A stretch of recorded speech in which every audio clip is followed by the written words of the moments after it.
We are now to the point of knowing who Donald Trump is so well that when they go to the media with reports like this Atlantic article that I'm going to read from a little bit, but also play a couple clips for you, that when they come to people like at Fox News, like Brian Kilmeade, for instance, we'll just go there since that's the clip I'm going to play, they don't even deny that he said it.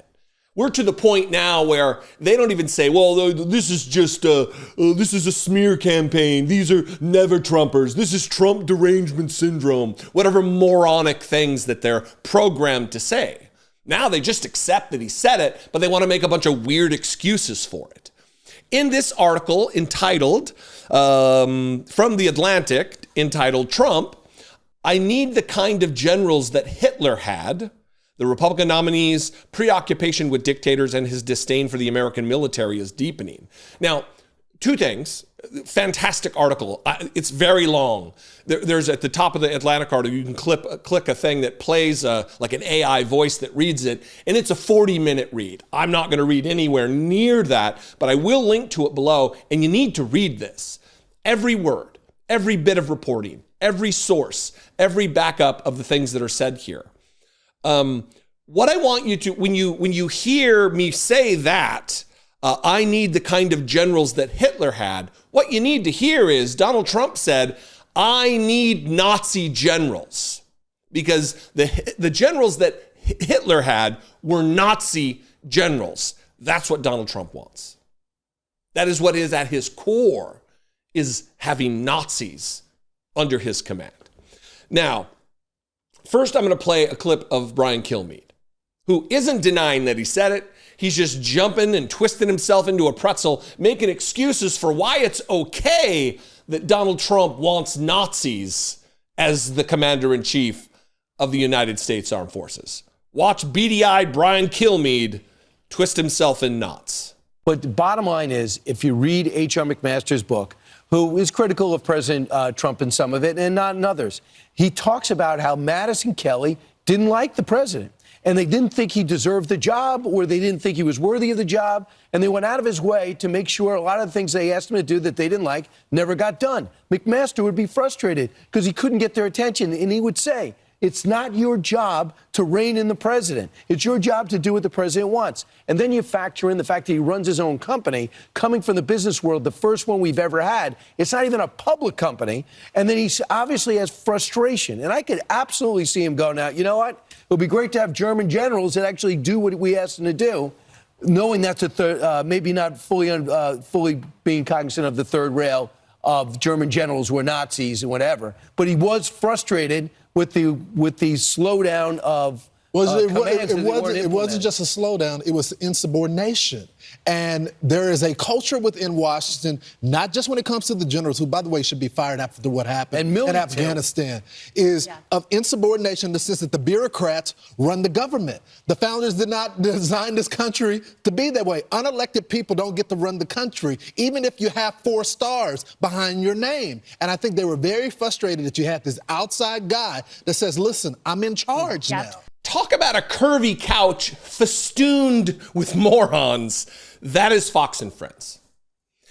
What you just heard was Brian Kilmeade talk about German generals and then says, unaware of the third rail that German generals are Nazis or whatever.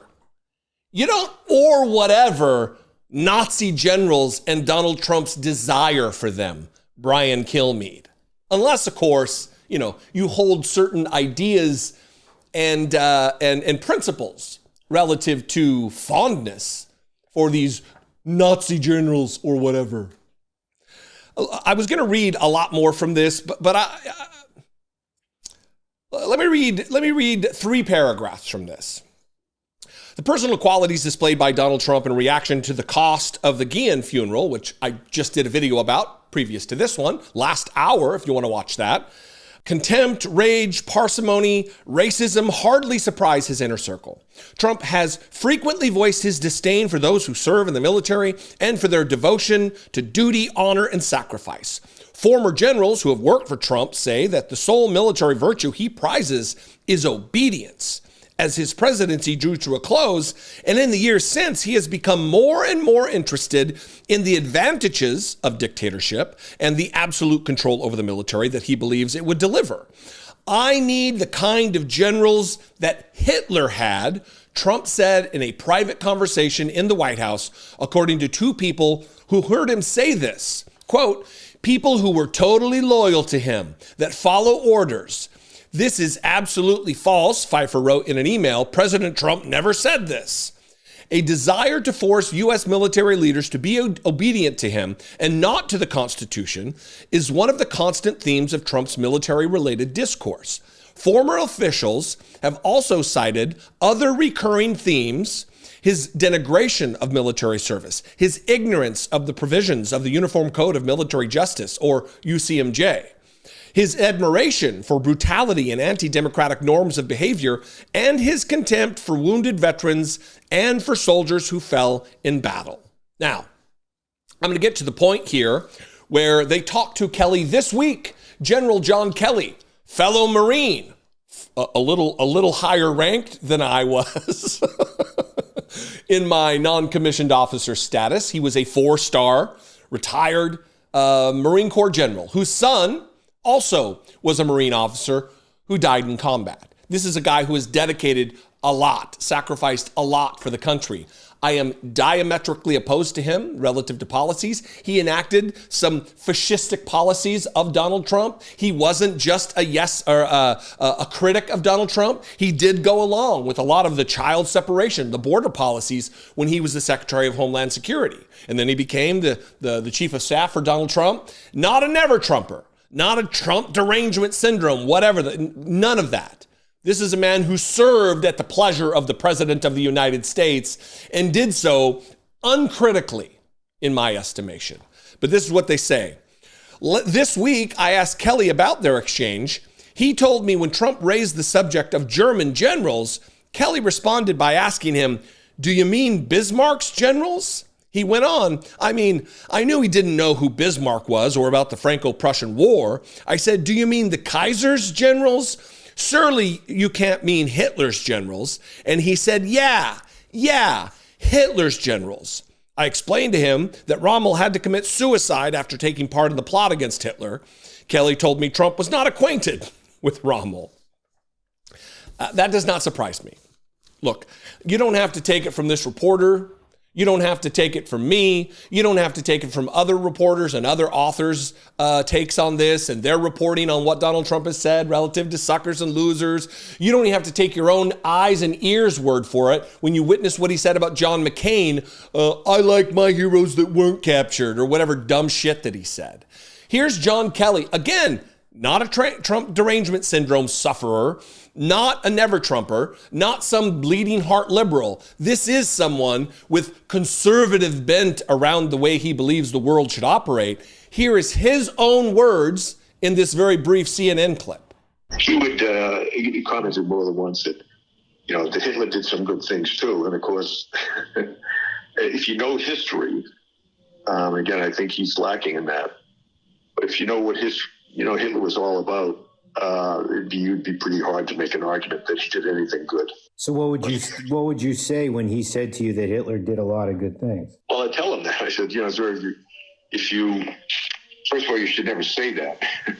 But if you knew what Hitler was all about from the beginning to the end, everything he did was in support of his racist, fascist life, philosophy, so that nothing he did you could argue was good. It was certainly not done for the right reason. And but he would occasionally say that. What would he say when you would lay that out to him? He'd just, that'd be the end of the conversation usually.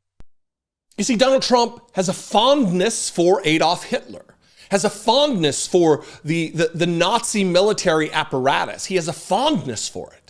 He has a penchant for an admiration for it because he's a fascist. And again, you don't got to take my word for it. Here is that same 4-star United States Marine Corps General, John Kelly, saying that exact same thing. Certainly, the former president is in the far right area. He's certainly an authoritarian, admires people who are dictators. He has said that. So he certainly falls into the general definition of fascist, for sure. Falls into the general definition of fascist.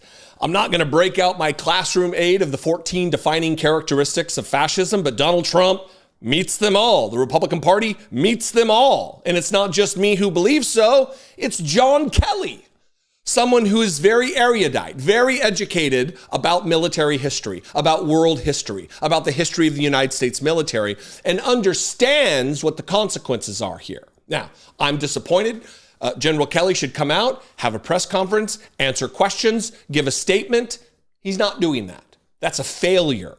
That's a moral failure as far as I'm concerned. We'll see. There's 2 weeks. He should make a statement, though. He owes it to his country. He owes it to the Constitution to which he swore an oath to defend and support against all enemies, foreign and domestic. His oath requires he stand up in this moment and say something. What do you think? I'd love to know. You can call, leave me a voicemail, 714-576-4054. And of course, as always, you can email me daily@dollemore.com. If you want to help support this work, I would encourage you to do that. For $1.99, you can do just that. Click the join button below, become a channel member, go over to my Patreon page, patreon.com/IDoubtIt podcast. After all that, if you're still not sick of me, follow me on social media. I'm at Dollemore. I'd love to see you there. And I will see you next time. Be genuine. Take care of one another.